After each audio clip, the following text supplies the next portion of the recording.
Hello, everyone, and welcome to the Outliers YouTube channel and podcast series and our program, Get to Know. I'm your host, DP Lyle, and I'm here with my cohort in crime, Kathleen Antrim. Thanks, Doug. It's great to be here. And we've got an interesting twist on the whole writing gig at Get to Know. We've got Andrew Rubin with us. He is I believe, first-time novelist, but he has been in television and film for quite a long time. Andrew, welcome to Get to Know. Thank you. I'm really happy to be here with you both. Thanks for having me. You may change your mind before it's over with, but go Well, ahead. yeah, because right now I'm going to throw you down on the couch and we're going to talk about your childhood. I've I've seen your other episodes. I was prepared. Oh, good. Thankfully, I have a company that does simulated therapy sessions, so I'm You've got one booked right after this, exactly, right? yeah. Yeah, right after the interview. So yeah, we want to know about your childhood. Do you think it contributed, to the direction of your career, both film and writing novels? And, tell us a little bit about whether you were an introverted child, an extroverted child. Did you have imaginary friends? If you did, we want to know their names. Share with us.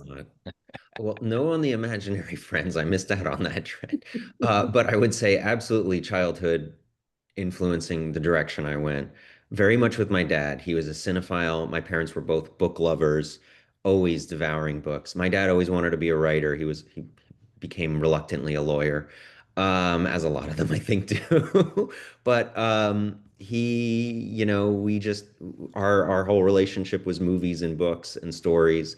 I probably I guess I would say I was on the introverted side. I dealt with a lot of bullying when I was in elementary school and all these things, and my refuge was books. And not that I didn't love them before, but then that became my whole world. And so just reading and devouring books in those worlds.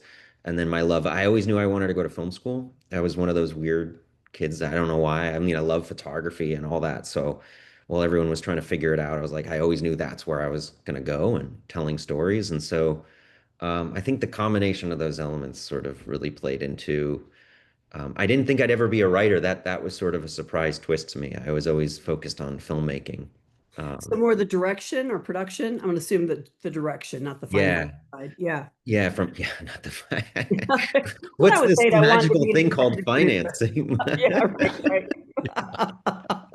right. Yeah, no, I was always the directing. I always wanted to be a director, still do, but I found my way into writing, and then through various circumstances just got into screenwriting, and then wrote this book. So and What was your first project as a Yeah. screenwriter? How did you walk into that world? Because that's a world that's kind of foreign to a lot of our novelists and writers and wannabe filmmakers out there. How did you walk into that? Yeah, well, it's sort of a very twisted, not twisted in a like a bad sense, but just Oh, kind of a shucks. twist and turny, zigzaggy. I mean, it goes places that are weird. Um, but it started out, I was in film school, and my brother worked in distribution and acquisitions at a film studio, and his advice was from knowing what it was outside in the real world, writing was the best opportunity to break in. And so I started to do that, and I wrote a project, and just through a series of, someone that my brother worked with, and I was connected to this other writer who is a former studio executive who became kind of a mentor. And all through that process, I just wound up going one script to the next, and that's kind of how the screenwriting. I mainly done features, so I would love to. Everyone says they would love to do television. I've done the pitching, I've done all that, and it's scary as everyone says it is. And if they don't say that, I don't know how they think it's otherwise. But so I mainly was in the feature world and got into that orbit of writing feature scripts, and I adapted a young adult novel that got me into the Writers Guild. But it was really through that mentorship of learning the ropes of what it was like to be a screenwriter. You Writing television is definitely time sensitive, and I don't think people realize that you got 7 days to do this and 7 days to do that and know, 7 days to do pressure. that. And you got to film it in 4 days and film it in four, and it's the train never stops running. Yeah, and I mean it's funny. There's those two tracks, television or features, and I feel like they're always cross-pollinating in terms of whoever's in television wants to do features, and Right. so it's kind of this funny back and forth. Exactly. So you wanted to go into directing. I mean, that was kind of your first impetus towards this. For our viewers and my own edification, how important do you think understanding story and structure and storytelling in general, how important is that to the director's role, even if you aren't the writer? Oh my God, it's Huge, huh? foundation. It's everything. Yeah, I did direct a feature documentary, which even that has a massive amount of storytelling. It's not just running around with a camera. Um, yeah, I mean the role of the director, I mean, and a lot of directors will write scripts, but um you have to know it intimately because you're going to sit down with an actor and bring it to life, and you have to sit down with every department head and you have to know exactly, someone once told me that the director wears the cowbell, which I kind of find isn't funny. I mean, but yeah, the entire creative vision has to go through them from start to finish, even if they didn't generate the story idea initially. And I work with a lot of wonderful directors out of Europe. And then a lot of them now I work with intimately on the screenwriting side from the very inception of a project. And, I was just on with the director this morning. We work together. I write commercials with him. Um, so even on that side, the sense of storytelling is, if you don't have it, I don't know how you make a Right. film. So Yeah, yeah. Yeah, I wondered about that because so many people want to make movies, but yet you see them come into the craft not treating it like a craft. And, I've watched a lot of movies, so I think I'll make a movie, and it's just not how that works. So I really wanted to hear your perspective on that as well. yeah, I mean, it goes down to the granular level of a scene. I mean, I've sat with actors just from college and then other experiences where, you get the words on the page, but then you're like you dig in and you go deeper and what does this mean and what are you saying? And the discussion is just as thematically resonant as it would be for a writer deciding Hmm. how they're gonna like what's this story about, in the Yeah, well, inception. the final product is the director's vision of all Yeah. of these things and how they do. Yeah, I Yeah. love that. I love that. Yeah. So how did you come to write a novel? Oh, well. A moment of madness. Yeah, I know, really. I have to say, I was actually inspired by The Magicians by Lev Grossman, who's a wonderful Yeah. writer. And I picked up his book, and something about the tone clicked to me, where it just had this wonderful sense of playfulness. And I had the idea for this story. Um, and I just was like, I'm gonna try doing this. And screenwriting is, I mean, it's a lot of pounding your head into a brick wall. And the idea of just having this endless space to play in and it's just yours and you don't have to serve 1,000 masters and all everybody else's opinions. It's just like, um, yeah. And then of course, it was like I somehow 2 years later wrote a book. Um, and it was a lot of a learning curve too, going from screenwriting to prose writing. That was a huge mental shift. And I know other people, it's a struggle because it's So screenwriting different, is, yeah, it's a very blueprint different art form. versus, Yeah. yeah, an art form. Right. Yeah, exactly. Yeah, I mean, I see that in screenwriters in transitioning to novel writing because you're used to 1 page per minute, correct, of film, and that's everything, dialogue, direction, lighting, everything. So, I mean, a feature film would be what, about 120, 130 pages. Oh, if you don't Versus want anyone to read it. you got to That's, do shorter, I yeah, take it. exactly. So, I mean, and then to have a novel where you've got to write, every detail and really, not every detail, the telling details. Yeah. Yeah, very different art form. So tell us about your process. Well, my process is sort of, I'm one of those people I can write anywhere, which is fun. But I guess process, I'm a big outliner. I guess I don't know if that's Hmm. I'm beginning to enter into the world of meeting other authors and hearing their processes, but for screenwriting, that is like so paramount. Otherwise, you get lost. So, I outline the book, and now I'm writing the second sequel like I would a screenplay. Hmm. I'm huge into outlining. And I'm very much someone who I'm like, I love world building. So I don't want to start down the road something unless I know where it goes and it finishes. So even though I have like 3 books, I'm like, I know exactly where it's going to go by the end of the third. And so it's ever huge outline. And then this book in particular, when I wrote it, I was really hell bent on not having distractions, which now I can't avoid in my life with work.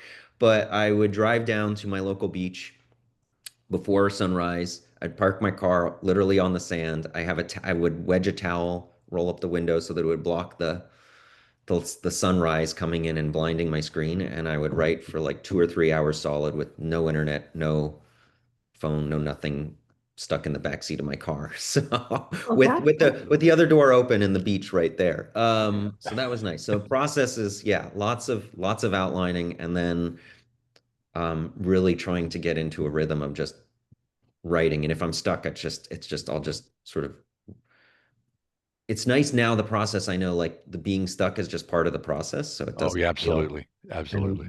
that's a very liberating thought. It's Like, interesting. My friend Lee Goldberg, I mentioned earlier, he said that he doesn't do an outline. He just writes the screenplay, and then from that, he can write the novel. And so he does that with a lot of his books because obviously he came out of television, so screenplays come naturally to him. And yeah, to someone who has written a lot of screenplays, you can write a screenplay very quickly. It's when you have to polish it and make it perfect put it on television that's the hard part. So I think he uses that as an outline, which I think is a interesting concept. yeah, that's exactly what I did with this. Yep. Pretty much, I took it as a movie, and then I wrote Yep. it in prose. so tell us about Hell or High Winter. Oh yes, Love There it that is. cover. there it is. What Oh, a great cover. It's a thank you. I was excited by it. It wasn't anything that I imagined it would be when the publisher sent it to me. Um, so it is a contemporary fantasy and mythological retelling where we find um, the Greek gods, and specifically my main characters, Hermes and Persephone, lost in our modern day world. And it's a story where the gods are without purpose and struggling to adapt in the 21st century, kind of like the rest of us are. And then what kicks off the story, Hermes is doing what he does best, which is just pissing off the other religions because he doesn't have anything better to do. Exactly. And he considers his tricks art forms, which everyone else disagrees with. And all that wasting of his immortality is going just fine until his sister Persephone, the goddess of spring, is kidnapped Right. again, if you know the mythology. Exactly. And The it old pomegranate seeds. yeah, Yes. exactly. I got the pomegranates from my garden, Exactly. and and Earth is plunged into eternal winter again for a second time. But this time, the messenger of the god doesn't have any messages or no one to send him on this errand, like his father. So he has to go back to hell and rescue his sister all on his own. And it's that journey through the underworld, a very different underworld that has changed since antiquity. Um, and in that journey rescuing her, he finds his purpose. And for me, what I found most important of his journey was that he learns to have faith in himself. Is that he discovers it is not the external worship that matters, which in my story, worship is a drug and it's market share and it's whoever has the most wins. And the gods chase it because it has that effect and high on them. And so that's sort of the recognition that it's actually the most important power in the universe is having that faith in yourself. Yeah. I Um, love that. Wow, that's a great concept. oh, Where did this Yeah. concept come from? Like what inspired this?